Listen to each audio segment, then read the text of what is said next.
اما ما عرفات گفتیم از پایان با بالا بر اومدیم و مانند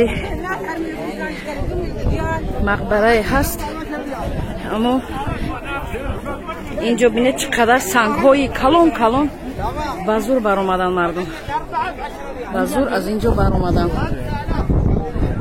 اینجا عرفات پیغمبر عزیز ما همینجا در بالای همین سنگ ها بر اومده، هم خیلی اومده در همین اینجا ایستاده بوده است.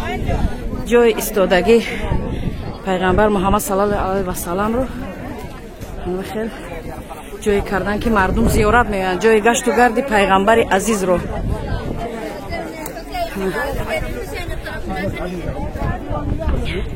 اینجا رو حتی دلینه یعنی وادی عرفات هم میگوین، وادی عرفات. قدر هوای فورم داره که جای گشت و گذاری پیغمبر عزیز ما محمد صلی الله علیه و سلم. در بالای انای سنگ ها مردم بر اومدیم.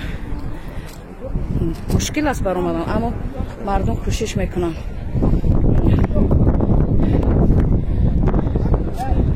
اللهم صل علی محمد و آل محمد.